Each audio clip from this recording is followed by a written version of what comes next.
Welcome into the Dawg Dispatch. I'm John Smith, your host. I'm here as always with my good buddy Coach Hayes. Coach, we are in mid-July in the heat here in Atlanta. Trying to stay cool, trying to get some vacation in. How you doing this week? I'm doing great. Just trying to stay inside and stay a little cool, like you're saying. It's been one of the hottest weeks I've ever seen with the humidity and the temperature all the same way. It's really crazy. Played with without the power the other night. They had the good lightning storm that came through the old Gordon County, Bartow County area. So we went sort of had to go without the electricity there for about 6 hours. But other than that, it's been a really good week. We definitely got some good news to share tonight. I know that. Yeah, we sure do. It's been a very good week for Georgia fans, a very good week for college football fans in general. Things are popping off all over the place, and we're here to talk about them tonight. We're going to give some recruiting updates. We'll talk about SEC Media Days next week, EA Sports College Football 2025 coming out next week, all kinds of things on the schedule tonight. If you're new to the show, as always, like, subscribe, follow wherever you get your podcasts. We really appreciate it. Leave us a comment, join the chat. If you have any questions you want to throw out there, throw those out there, and we'll get to those later in the show as well. All right, Coach, we're going to start off with a little bit of a curveball. Georgia confirmed today what was expected, I think, from many Georgia fans, which is that the 2025 season will not kick off in the Rose Bowl versus UCLA. This was a game that was scheduled many years ago.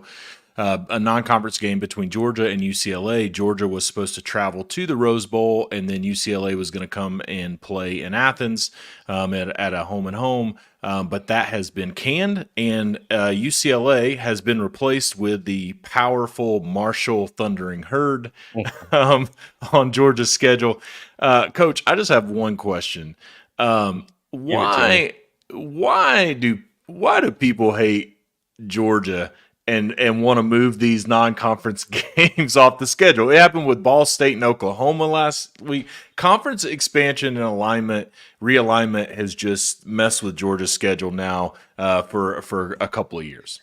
Well, typically when you have a program that is going in the right direction like we are, I mean, it gets to the point where we're the big brother, we're the bully now, I guess, and nobody really wants to put up with us, to tell you the honest truth. When I saw this change in direction and UCLA letting us go, and then I saw, Marshall was put into place, the first thing I thought about was the Ball State insert when we had Oklahoma taken off the schedule, which I still right now am just kind of scratching my head about, because honestly, I don't know why, because of their induction into the SEC, then why did Alabama play Texas still? So, uniquely, that situation was real weird why they did that. I think they might have used that as an excuse, but right now, just nobody wants to play us, especially when it comes to non-conference.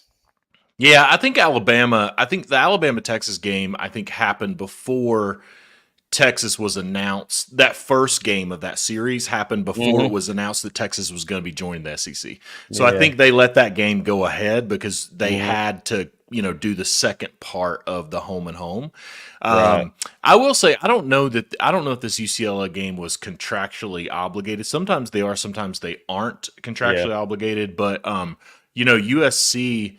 They're part of that kickoff game versus LSU this year in Las Vegas, and USC tried to get out of that game for 2 years and couldn't get out of it contractually. And so I think it's different, maybe because it's a neutral site. I think it's different because of just the contractual obligations versus Georgia UCLA. But I don't love it. I don't love it personally, and not because I think UCLA is some marquee opponent. I think any of those things. What I have been told over and over and over, and continue to be told over and over and over, is conference expansion is going to bring you better games. Yeah. And while I agree that it will, next year, Georgia gets Texas in Athens, gets Ole Miss in Athens again. This will be like the third year in a row we played Ole Miss. Alabama in Athens. I mean, get some good games in Athens. I thought the whole point of an expanded playoff was you can go out and you can actually put better non-conference teams on the schedule, right? Like, because a loss doesn't hurt you as much. And when I look at these non-conference schedules, I look at Tennessee's next year. Tennessee's playing Syracuse and Austin. Tennessee's playing Syracuse and UAB, and Mm-hmm. I mean they're. I had it pulled up. I apologize, but but Tennessee, is another example where it is like, where are the marquee non-conference games that we were Yep. told we were going to get? Because now all of a sudden, with expanded playoff, 12-team playoff, you can take more risk in the schedule. Exactly. And you think about all the different ones that we had in line. I mean, we got to play Oregon, which was nice. That came through. We have Oklahoma. We would have Clemson, obviously, and then UCLA next year. But because of these little hiccups, it just seems like it's just a major buzzkill for us. And then what's replaced with, it seems even more. I loved your meme you put up on Twitter today. It just kind of fit the old epitome of what you're doing. You're sitting there with that big smile on your face, ready to, going out to Pasadena, UCLA coming to Sanford Stadium. And then all of a sudden it's just like, buzzkill, and that's just, like I said, that's sort of a gut punch, it seems, every time we're having to deal with something like that, especially just like the Ball State Oklahoma replacement we had to do. Yeah, and I think, I will say this, it's hard for Georgia to find marquee teams to replace with, right? So there's not a lot of teams that want to come to Athens or want to play Georgia to open a season in general. So playing a team like Marshall or playing a team like Ball State, that's kind of what you get left with when these games get moved. But I will say, and I'll say this, and maybe Georgia fans will disagree with me, but I do. I blame. I don't know who pulled out of this game, but I do blame. I blame Georgia as much as I blame UCLA. It's like, you got to find a way to make these games happen. If you're gonna hang your hat on having a marquee non-conference schedule because you have more opportunity to take risk in a schedule, and then all of a sudden it ends up like this, it's just another disappointment, I would say. Yes, without a doubt. Yeah. All right, Coach. That's 2025. We are bearing down on 2024. College football is going to be here, and just depending on when you're listening to this, somewhere around 50 days. We are right on the cusp of this thing kicking off, and one of the things that we are doing is we are seeing recruits come in and make their commitments to Georgia. Georgia landed another 3 recruits so far this week, maybe more by the time you listen to this, if you're listening to it after the show. But this week, Georgia has landed Jazar Jackson, who is a 2024 he reclassified. Class. Yeah, reclassified to 2024. Just a giant, 6'10", 330 offensive tackle. A guy who hasn't played much football. He spent the last 2 years playing in the semi-pro overtime elite basketball circuit. One thing that's interesting that I thought was interesting about him is he previously played on Bronny James' AAU team. So apparently not a bad basketball player, but he has made the transition to football and is a giant of a man. Tell me a little bit from a coach's perspective. You get a guy like this that comes in 6'10", 330, hasn't played football, in a couple of years, hasn't been in the routine in a couple of years. What's the prospects for this kind of recruit? So obviously, number one, Georgia took him. Stacy Searles took him. Kirby Smart took him. They don't waste spots, right? So they didn't take him because of he was big, or they didn't take him just because of whatever. But clearly, this is a player that might be more of a project than your normal type of recruit who's singularly focused toward a football spot at the University of Georgia. Tell us a little bit about, kind of how you approach this from a coach's standpoint. When you look at it from a coach's standpoint, when you think of it as a project, I think of it as being someone who, first off, does he play multiple sports? Because that gives you an objective reasoning to see how they move in space, kinesthetically. What do they do laterally and moving to and from? Can they get out of a spot quick and move, to a certain position, whether they're working laterally or whether they're working front and back? Him playing basketball, to me, I think if you think about a lot of the athletic linemen that we've had in the past, they also play basketball, and that has something that to me is very important, because those things kind of do work transitively across from one to the other. So if he is a decent basketball player, that means he's got great feet. And what comes with that, my first thought process when I heard him being 6'10", 6'11", really to me, there's a lot of ambiguity when it gets to the point where you're 6'8" to 6'11". But, that's just big human beings. But, you worry about leverage. You worry about people being able to get underneath you because you're so tall, and that could uproot you a little bit. But because he does have that basketball background, he knows how to bend at the hips. He's going to be lower. He's going to take that 6'10" frame and get lower. I mean, Marius Mims had to do it. There's a lot of them out there. Xavier Truss, even though as much as I love to talk about him, he's a big guy. Michael Uni, a guy that we just got in, a mid-year kid that's come in, he's a large human being. So it just comes down to it. Really look at the other specs of what they can do. So if they've got great feet, they're swift on their feet, got decent fast twitch, can move really well in space. The height to me is not a big deal. That's something they can work with and get better as they improve him coming into this year. Now he adds to those 6 guys that they brought in from last year's class. So, that's 7 just huge humans that are coming in to be that staple or that foundation of the offensive line going forward for the future. Yeah, enormous, right? So this is the biggest offensive line recruiting class over the last couple of years in college football. You got a number of guys; all of them are larger than 6'6". You got a number of guys that are 6'8", 6'9". You got this guy that's 6'10", 6'11", depending on where you look at. What sneakers he's in. Yeah, what sneakers he's in. Yeah. Yeah. No, I do think the athleticism, I think he has a 7'4" wingspan. I think so many things that you get when you get a basketball player like that. Harry in the comments had a good point. He's like, put him in the middle on field goal attempts. I think there's a number of ways you can get a guy like that on the field. And I do think Georgia's evaluations of players at the offensive line especially have been absolutely top tier. And I'm excited to see what they can get out of this guy. I think he's probably, a 2 to 3 year project. But I remind people all the time, Marius Mims started 8 games at the University of Georgia and went first round. Yep. And so you don't have to come into a school like Georgia and play, 1,000 snaps to go first round.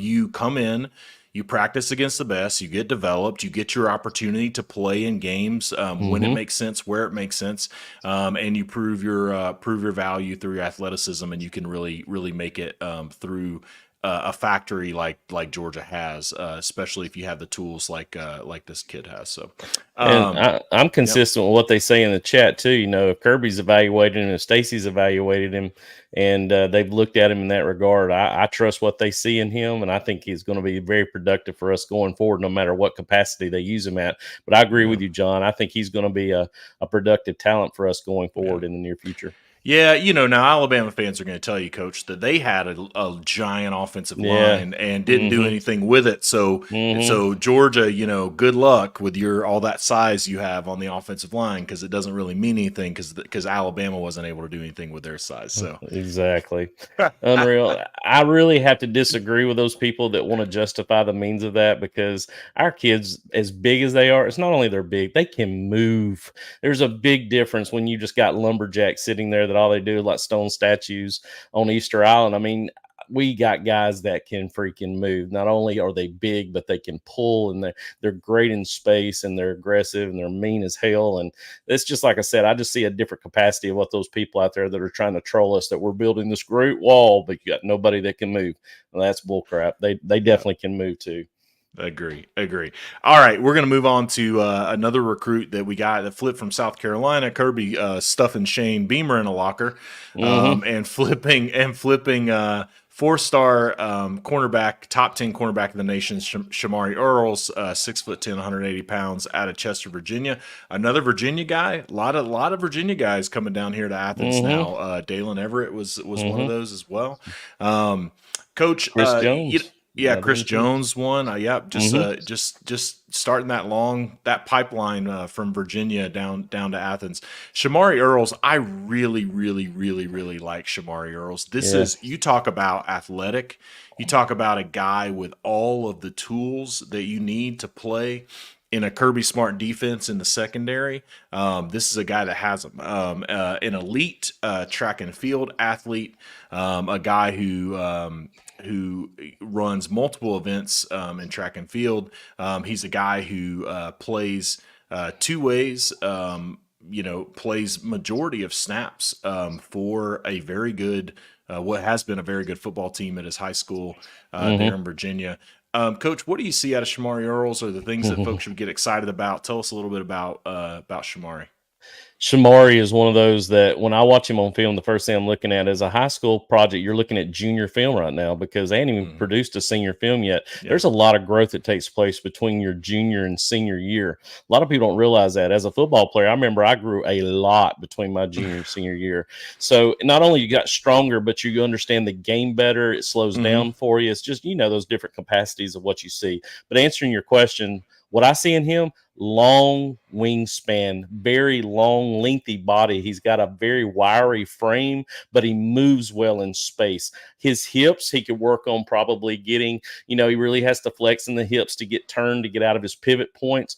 But when he does and he stays in phase with receivers, he looks like a polished veteran corner. I think he's one of those that's going to show up early and do well for us just because of his athletic freakishness that he has, because watching him on film against the talent that he plays in the region that he's playing, first off, he's not playing against a bunch of Cracker Jacks out there. They absolutely a lot of good athletes on the other side of the football. Yep. He is competing against a lot of good kids. And what I like about it is I see that he doesn't seem to be fazed by anything. He gets in position very well. He is a smart, cerebral kid, and just his specs to me fit a profile of a prototypical lockdown corner. So just worry about, just getting better, getting out of his pivot points because of those hips. He got to get low and sink those hips because he does have a longer body. But his wingspan, his arm wingspan is unbelievable if you watch him on film, which I think makes up a lot of times because he can get those hands in and deflect passes if he doesn't necessarily get that acceleration he wants out of a turn point. But I'm really excited. This was a guy that showed up on the radar late too. I didn't realize that we were even working on the flip. So they got 5 stars everywhere. Whatever is going, Shane Beamer, God love him, but that's another one that we got from South Carolina. God love him, so Yep. Big flip for Kirby Smart. And then now I want to talk about one, Coach, that I know you're excited about, Jaylan Morgan. We're going to roll a little bit of film from Jaylan while we talk about him. Tell the folks what Georgia's getting in this 6 foot, 180 pound, 4-star safety out of Rockville, Tennessee.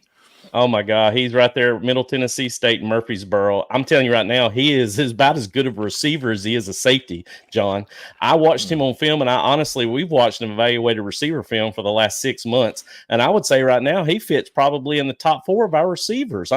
He is so fluid athletically, but what I love about him, he is a head hunter. From the safety position, you love to see in high school, especially as a junior, not only a kid that can work in space and understand the zone man concepts and be able to kinesthetically kind of work around his receivers and do what he needs to do without creating pass interference. And I love to see him, how he breaks up plays. By the way, whoever does this on the drone, that is a new way to do a full field film. I love the drone spec on there. But anyhow, he just has everything. He has the size. He has the cerebral ability. He understands the field because of what he plays as a receiver. Headhunter that also plays very fluid and very gifted and going to get the football instead of worrying about where the receiver's at and creating pass interference plays for him.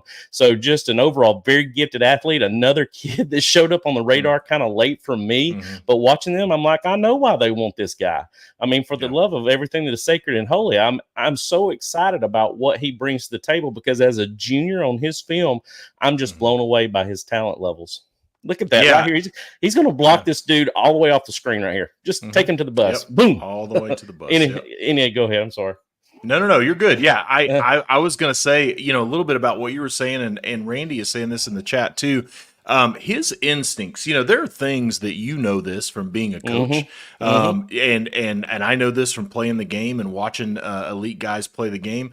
there are certain things that when you watch a guy, particularly on the defensive side of the ball, particularly in linebacker or secondary positions, when you Mm-hmm. watch their movements, right? When Mm-hmm. you watch their first steps, when you Mm-hmm. watch their just the way that they instinctually move around Mm-hmm. to the football, toward the football, the way they cover their man, the way that their footwork, their eyes, all those things. Mm-hmm. Mm-hmm. There's so much of that that you obviously, you learn that along the way. But so much of that is just instinctual, right? Like Mm-hmm. you Yes. pick it up so quickly, and you're such a gifted athlete that you Mm-hmm. instinctually are taking the right steps. You're instinctually putting your eyes in the right place, and that's what I love about Jaylan Morgan is Mm-hmm. his instincts to play this position are so high. Reminds me, definitely not. I'm not putting him in the same category as like a Malaki Starks, Mm-hmm. but he reminds me of uh, from a a tool belt, a skill standpoint. He reminds me of Mm-hmm. somebody like that, right? Where you just look, Mm-hmm. you just turn on the film and you're like, if no one told you, if there was no animation, if there was nothing to show you who Jaylan Morgan was, and they said who's the guy committed to Georgia on this Mm-hmm. film from Mm-hmm. both teams, you got no clue.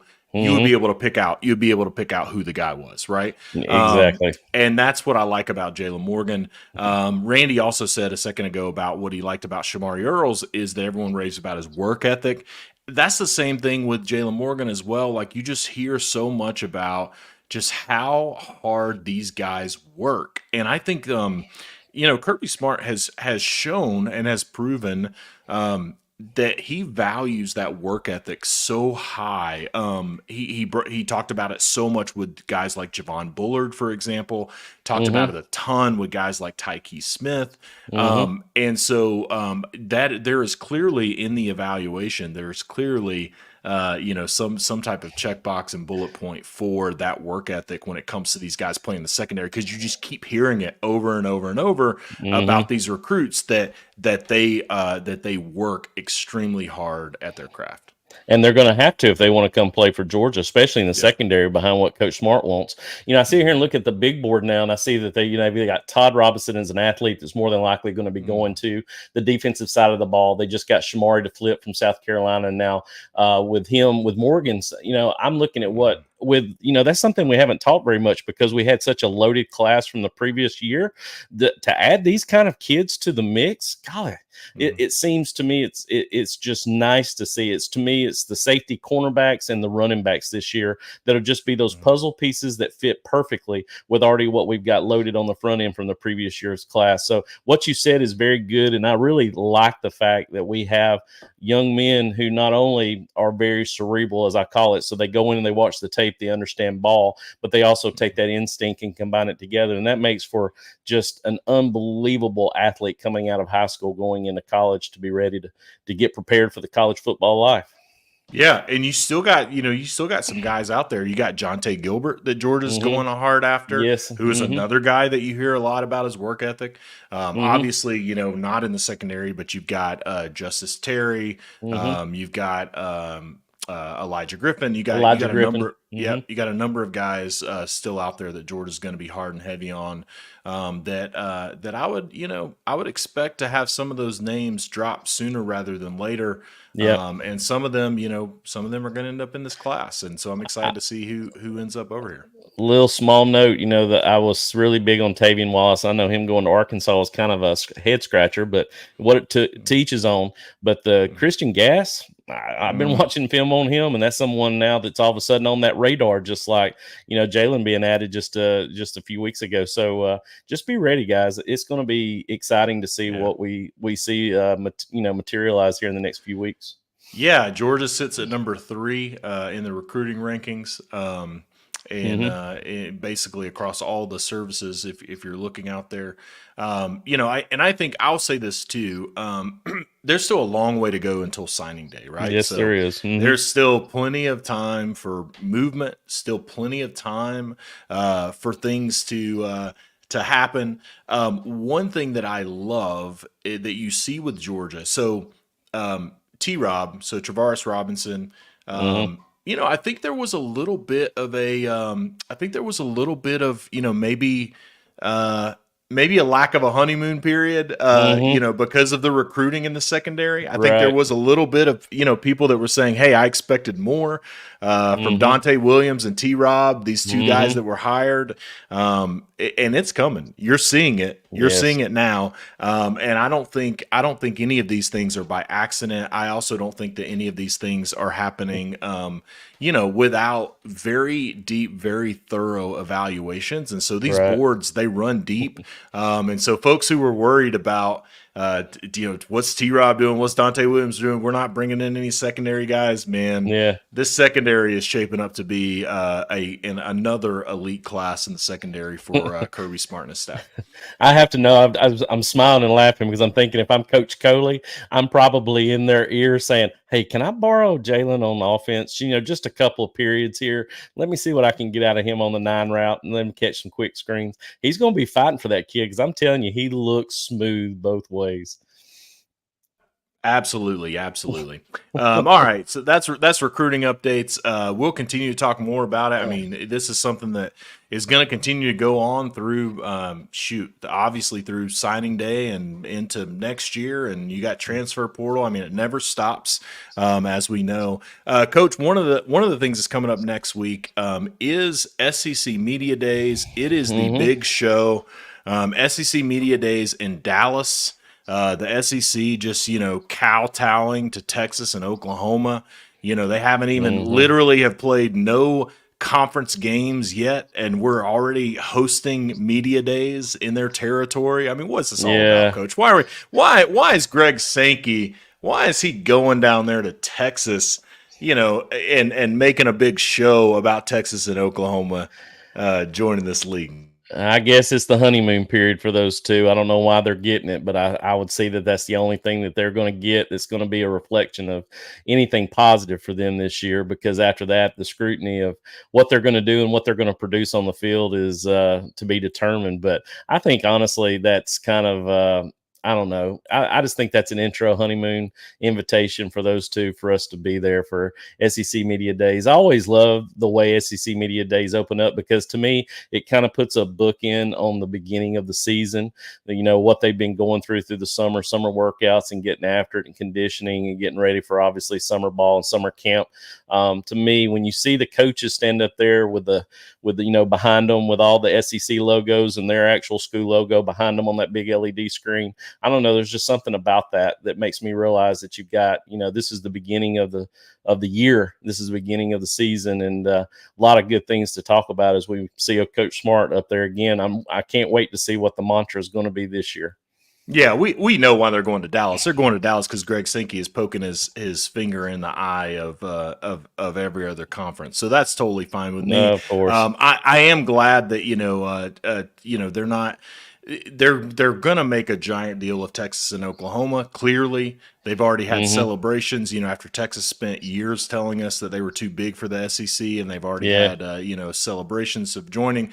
But at least they're not kicking off the SEC Media Days with Steve Sarkisian and Brent Venables. You know what I mean? So Brian Kelly will kick it off from LSU, and then Lane Kiffin and Shane Beamer and Clark Lee. But Georgia will be there. Kirby Smart will start the day off on Tuesday. He's bringing Malaki Starks, Mykell Williams, and Carson Beck with him. It'll be interesting to see, Carson Beck. This is somebody that we've talked about as not being a very, he's not a vocal guy. He's not a guy that's out in the forefront. He's not a guy that's leading the charge when it comes to rah-rah and interviews and media and all of these things. Similarly to Stetson Bennett, I'll say.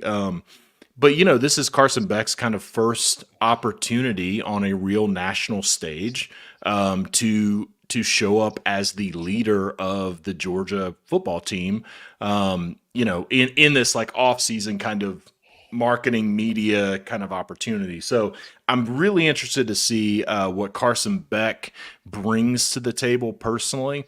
And then, Malaki Starks and Mykell Williams, we'll talk about them in a second as well, too. We'll talk a little bit more about Carson Beck, but let's back up a little bit with Kirby Smart.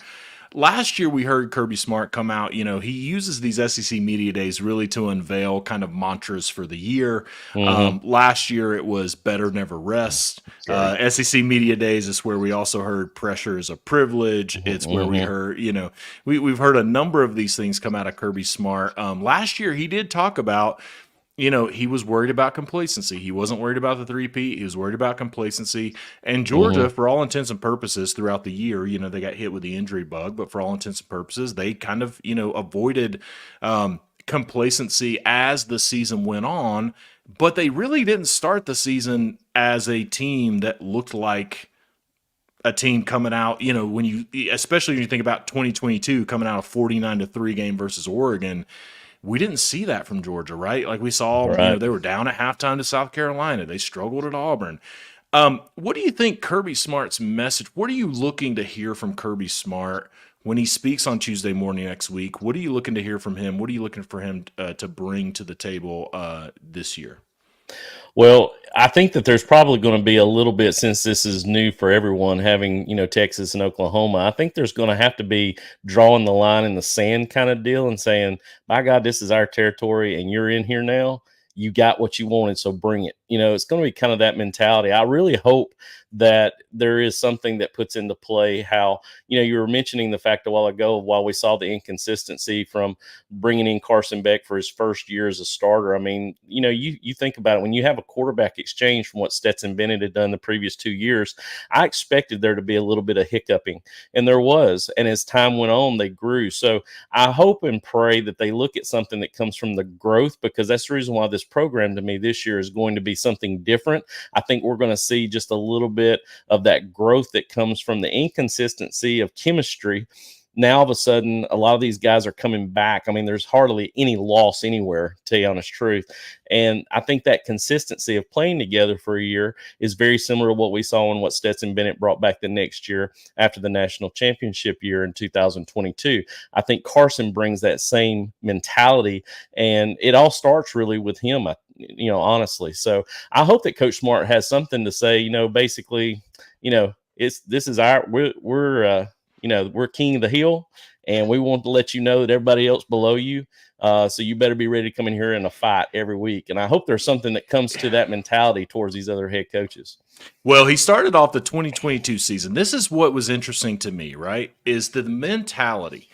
Kirby Smart started off the 2022 season at SEC Media Days saying, we will not be hunted at the University of Georgia. I can promise you that, right? He came out, he bowed his chest. He said, we're the defending national champions. We're not going to be hunted. People have said, what is it? What are you worried about with being hunted? He said, we will not be hunted. Then last year, he sent signals. The better never rest thing was definitely not the, we will not be hunted. The, I'm not worried about a three-peat. I'm worried about complacency that's not, we will not be hunted. So I do think that mentality, I do think that, that chutzpah has to come somewhere from Kirby Smart next week. I hope that we see it. It's not Kirby's style, right, to go out and do that. But, I will say the difference between the 2022 team and the 2023 team, it certainly was, it felt like Kirby kicked it off at SEC Media Days that we are coming for that back-to-back. We are coming for the repeat. And then for whatever reason, maybe it was, all the talent they lost. Maybe it was, certain questions maybe he had about the team. Whatever it was, he didn't come out with that fire in 2023. And so I'm interested to see what he comes out with this year. I'm also interested to see, we talked a little bit about Carson Beck a second ago. Coach, what are you hoping to see from Carson Beck? I mean, this is a leader of this football team. This is a guy that it's his opportunity to be on a stage, to bow his chest, to say, I'm QB1. I'm leading this team. We didn't accomplish our goals last year. We are here as the number one team in the country, in the best league in college football, with the loudest mouths in college football of Texas, and and one of the deepest traditions in college football with Oklahoma. And we are here to prove that we are the best in this league. Tell me a little bit about what you're hoping to hear from Carson Beck. I want to hear confidence. I want to hear confidence in his speak, whatever it may be. You want to call it his quarterback speak, whatever media speak that he has to put out there. But I want there to be confidence in his voice, and there should be. He should be fitting all of these labels that he's being put on as possibly the best quarterback in the nation, possibly a Heisman contender, definitely one of those that is at the top of every list when it comes to quarterback statistics. And so if you're going to be that way, you may not necessarily come out and boast that, but be very confident in your speaking. Whatever's spoken to you, everything, you're not always going to give everybody just the perfect language they want to hear. Somebody will take it out of context and try to use it against us. But I just want to hear confidence in his voice. I want to be able to not hear anything that goes to the point of, showing, he's not going to do that, to show any kind of I don't say humility. I always want to have a kid to be humble, but have a sense of just sort of, a little moxie about yourself when you're talking, and, and then back up those words, because that's what he wants to do. He wants to back it up in his play, and I know he's going to do that, but he's got to speak those words as well before he goes into this season, and then he gets to back them up. Yeah, and I'll say it again. I've said it a couple times on this show. The thing that sticks out to my mind is on that third down after a timeout when Georgia ran to the overload short side of the field in the SEC championship game. And Carson Beck comes off and they do the tight shot on his face, and he's shaking his head and says, "What the F are we doing?" That was the moment where I realized the difference between Stetson Bennett and Carson Beck. Yep. Because in that moment, you have to take control. It's not what the F are we doing. It is I'm QB1. I'm in control of this team. I know what we're doing. I'm leading this team. I'm going to exude the confidence. I am going to be the one that's going to put this team on my shoulders. We're not going to lose because of me. I'm not going to fumble the ball inside the red zone on an end around. All of those things. And so I am excited to see, because I think this is an opportunity for Carson Beck to, again, the rah-rah and the chutzpah and the bowing your chest, that's not Carson Beck. We're not going to see that next week. But it is an opportunity for him to establish himself as that face of, I have learned. Right. I want to hear, what have you learned from last year in your first year as a starter that has made you a better leader of this team for this year? Well, you need to be at SEC Media Days. That's a great question. because that is what we need. That's what Georgia needs from Carson Beck is, what'd you learn about yourself last year that's going to make you a better leader this year? Because we know you're a damn good quarterback. I'm not worried about you being a damn good quarterback. I'm worried about you being a damn good leader. And that's what Stetson Bennett, when Georgia was down 14 points to Ohio State in the Peach Bowl, Stetson Bennett was like, nope, not on my watch. When in the national championship game, when Stetson Bennett fumbled the ball, he said after the game, we weren't going to lose that game because of me. I wasn't going to let my fumble be the reason we lost the game. And that's what we need to see Carson Beck take that step forward. And I'm hopeful at SEC Media Days that we hear some of that from him about his leadership and how he's evolved in that regard. That's what I want to see from Carson Beck. That's good stuff. Yeah, man. Tell me a little bit about Malaki Starks and Mykell Williams. What are we expecting to hear from these guys? Two guys that we haven't heard a lot from in terms of media, especially Mykell. We've heard a little bit from Malaki, but especially Mykell. Tell us, Coach, what are you excited to hear about from these two guys who are clearly defensive leaders on this 2024 football team? Well, from Malachi's standpoint, he needs to be the spearhead of basically the defensive secondary. When you look at the three levels, you look at the D-line, the linebacker, the secondary level, he is one of three of that strata, and he has to take that into play. So when I hear people talk like this, especially Malaki, seasoned vet, someone who's going to definitely be in his bag year to hopefully, be a high draft this year, possibly, he has got to establish some parameters for what he sees in the leadership and the growth of the secondary. Because honestly, the secondary to me is what's going to be, I don't want to say fragile, but it's probably going to be the least experienced of the groupings. And he's got to take those guys under his wing. So what I want to see from him this year is to him encapsulate the, sort of get under my wing. This is my group of guys. We're going to not let these guys fail. And we're going to be as tough as we can. We're going to grow each game. And I'm going to be sort of that spearhead that takes care of this group, this umbrella, that is the pass defense of our secondary. So that's what I want to hear from Malaki. From Mykell's standpoint, realistically, his growth this year and his change in his development, I'm sure it's going to be approached about his position change and what he's got to do. And what he's looking to do is basically give him the talk, the execution, being able to get out there and execute his responsibilities and not accept the failures of what, I say the failures, but not accept sort of the disappointments I think we saw from him last year, because we really didn't hear his name called a lot. He was in a lot of stalwarts last year. He was getting double teamed a lot. He wasn't getting to the backfield a lot. So I think this year he's probably going to want to make sort of a stamp for himself to say, my abilities and what I can do to bring to the tables. I want to help our defense win ball games, and I want to be in the backfield more. So I hope that he's going to talk more about his execution of what he's going to be doing this year because of his new position change and how that's going to be effective for the program going forward, or for the defense going forward for Coach Schumann. Yeah, I agree. I think I'm so excited for Georgia fans to hear from both of these guys, because these are two, Malaki Starks and Mykell Williams are two guys with with some of the highest football IQ that you'll find. And Malaki Starks especially, I mean, this is a guy who played, basically was a starter from day one as a true freshman, a gifted athlete, but also just a very, very high IQ, a very fun kid to hear from. And Mykell Williams, I think Mykell Williams has a lot more leadership than people give him credit for. And I think Georgia fans are going to hear a lot of that at SEC Media Days next week. And don't you think, too, if Mykell is doing what he's doing on the field and he's blowing people up and making plays, don't you know the motivations and the momentum that's going to drive in their defense with him being the sort of that head position, taking control of the defensive line of scrimmage and doing what he does? Can you imagine that? I can just see it now, just sort of that wave. It'll be infectious if he can do that. Yeah, it's a Nolan Smith type of thing, right? Like we saw it with Nolan Smith. When Nolan Smith came out in that 2021 season, and got the first sack of the year versus DJ Uiagalelei at Clemson when they were playing in Charlotte, you saw that just really opened that kid up, right? And I think Mykell Williams, I think it's a very similar thing. All right, sir. Coach, non-Georgia related. What else are you? Who are you interested in hearing from at SEC Media Days from these coaches, right? So you've got Brian Kelly, you got Lane Kiffin. We've got a cast of characters: Brent Venables, Steve Sarkisian. You got Jeff Lebby thrown in there that not a lot of people are talking about. Mississippi State.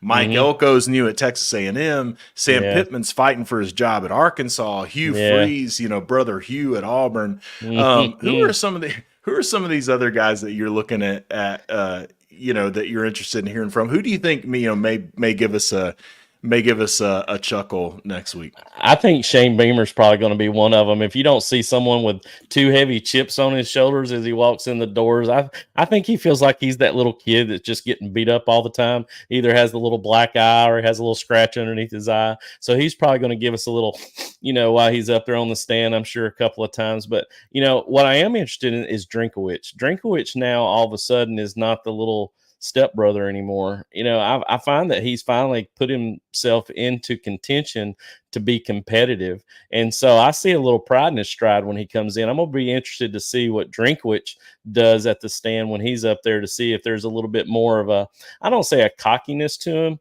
but a little bit more of that, we're not at the little table anymore. We kind of got to the big table now, and seeing what he does. So Beamer on the comical side and Drinkwitz on the serious side. Yeah, I have to agree with those two. I think Lane Kiffin is always he's always good for something hilarious. But what I'm interested to see with Lane, right, is when you look at this list of coaches, Lane Kiffin, it's not pressure, right? Because the Ole Miss, he has done better under Lane Kiffin than they've done under any head coach they've probably ever had. Right. But there is that pressure to prove, you have the best roster that you've probably had at Ole Miss maybe ever this year, is what people are saying. Yeah. You have your best roster in your tenure for sure. You have a 12-team playoff. Just that intrinsic pressure. What does that bring out of a Twitter coach like Lane Kiffin, what does he say to instill confidence in his fan base? I'm interested to hear, Lane. Definitely interested to hear Eli Drinkwitz, see what he has to say. I want to see another guy who is under a different kind of pressure, is Kalen DeBoer. I mean, you got to stand up. So this is the first time in 18 years. And if you it's even longer than that if you take out those 2 years that he was at Miami. So it's, if you look at over a 21-year period, there's only been two of the last 21 years that have been without Nick Saban being at this podium.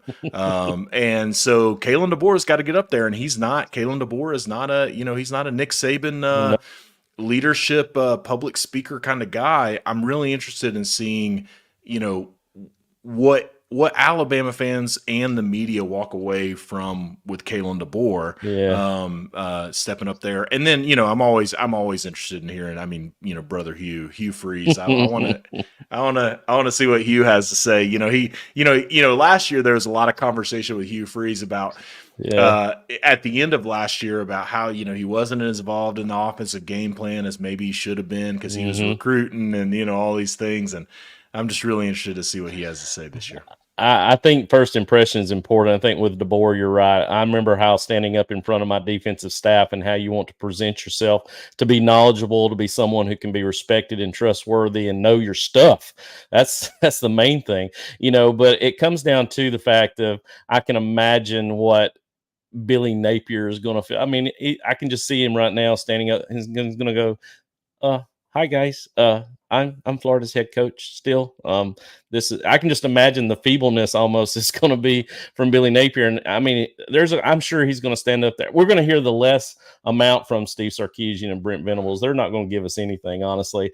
I think it's going to be people like what we've talked about that fit that profile. But I can't imagine how Billy's going to be able to stand up there and show any sign of confidence whatsoever with everything that's internally melting inside of his program right now. Yeah, plus that schedule that he has coming up. I mean, Billy Napier will be the interesting one because you talk about a moment, you talk about a program that needs a rah-rah coach. Yep. And Billy Napier is the exact opposite end of the spectrum from a rah-rah coach. I mean, that dude, I would rather watch paint dry than listen to Billy Napier talk about anything. I mean, I literally would rather watch paint dry and then turn around and watch grass grow than listen to anything Billy Napier ever has to say. Yeah. And Florida, they need him to prove, like he needs to prove he has some kind of intrinsic motivation, confidence, chutzpah. I've said that a few times tonight. And I don't know if he has it in him, Coach. I don't know if he has it in him. And so, and God bless him, because he's going to be up there. And also, God bless him because he goes right after Kalen DeBoer. And so you got Alabama, the guy taking over from Nick Saban, and then you got Billy Napier coming up there. I mean, so that room is going to be packed. It's going to be bright lights. It's going to be, it's not like you're on Thursday afternoon, going after Mark Stoops, right? Like you're right in prime, right in prime time. So Billy Napier, God bless you, brother, because I would not want to be in your shoes right now for a number of reasons. Exactly. Mostly because you got to wear that ugly orange and blue. But anyway. All right, Coach. One last thing before we get out of here. So next week, SEC Media Days. Also next week, college football 2025 from EA Sports is finally on the market. All these gamer folks, Coach, we know that you are a gamer. Okay, we don't have to hide that. We don't have to hide it. We know, you get into it. How are you feeling about this particular game and the hype? Do you think it's going to live up to the hype? I think it will for some people because they've been basically starved from it for so long, but it'll be the same thing once they get used to it and start getting into it. There'll be the same grunts and grumbles and complaints. Funny enough, I know that I have shared with you and disclosed that I love the game, but I am a Call of Duty kind of person. Believe it or not, I'm going to make some people think, wow. when I say this, but I do not care about this 2025 game coming out. I really don't. I don't care to play it. Probably won't play it. Won't even purchase it because I don't know. It comes down to the fact of I played. Now, granted, back in the earlier days when I was a teenager in high school, right out of college or in college, I did play it on some of the different game consoles, and I played Madden. I played all of them together before I got into coaching. But when you start coaching, I don't know what it is. When I coached football, I just found that the game itself was just something that I don't know. It just wasn't fun to play because it just seemed to me is a little bit not as impromptu as what a ball game really is when it comes down to. So, I know a lot of people are going to say, what in the world? You telling me you're a coach who loves X's and O's and breaks down football plays, but yet you don't care about the game? Yes, I am that person. I honestly do not care. But if you look at the stats, the only one that I looked at that you put on our list here that I looked at, I think every one of them fits. The only one that I was really kind of, question mark over my head was Dylan Fairchild. Yeah, let's go through that real quick because I haven't teed that up. But Georgia, so that they have EA Sports released their top 100 college football players in the game in the college football 2025. Georgia has 6 of them, which is tied for the second most with Alabama. Ohio State leads the country with 8. The 6 that Georgia has, so players are rated on speed, acceleration, strength, awareness, and jumping. However you rate jumping, I don't know. And they're given an overall rating. So the top-rated players for Georgia, Malaki Starks is the number 7 overall player, number 2 free safety. Tate Ratledge, number 10 overall player, number 1 right guard. Carson Beck, number 18 overall player, number 2 quarterback. Mykell Williams, number 20 overall player, number 1 outside linebacker. Dylan Fairchild, number 48 overall player, number 4 left guard, and Oscar Delp, number 99 overall player, number 5 tight end. All right, tell me what stands out to you. You mentioned you were talking about Dylan Fairchild. Yeah, I was just mentioning Dylan Fairchild. Out of our line, I know that Tate's pretty much gave himself the staple of being that consistent, left guard, right guard combo that he's played over his now going into his 4th year. But Dylan Fairchild, who did a great job and phenomenal job, I'm definitely high in regards to how he plays. Don't get me wrong, but he is not the first one I would think out of all the offensive linemen that we got that we would see, up at the top of that list. I'm thinking Ernest Green maybe, or even Micah Morris, if that's the case then, because to me, Micah Morris played equivalent to Dylan. The only thing Micah didn't have is he couldn't play it because you need, he was playing in position that Dylan was at. So Micah didn't have as many snaps as Dylan had. So he was the only one that didn't fit the criteria for, but everybody else to me fits where they should be at. I don't really see a discrepancy anywhere else.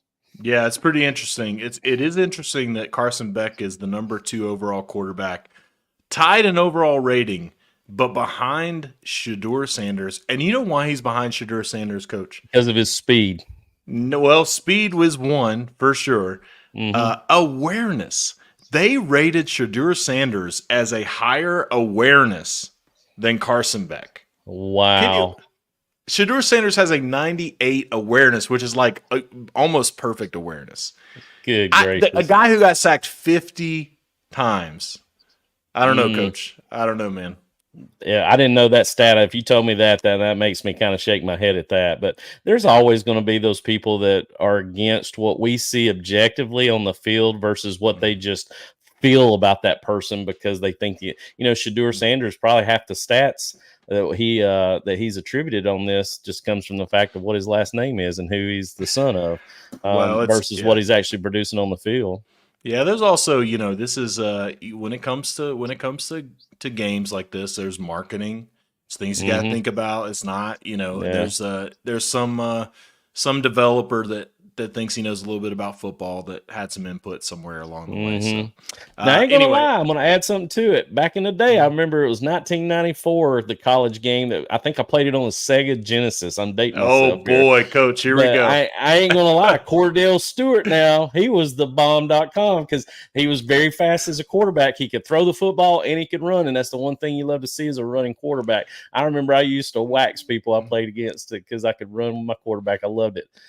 I learned that as a wee lad in Tecmo Bowl. I would always pick. I would always pick the Raiders. I'd always have Bo Yeah. Jackson. Yeah, I'd Bo Jackson and Marcus Allen. I'd run a little toss, and I would beat the brakes off everybody. Bo Jackson and Marcus Allen, no way. Yeah, it was tough. That was a cheat code.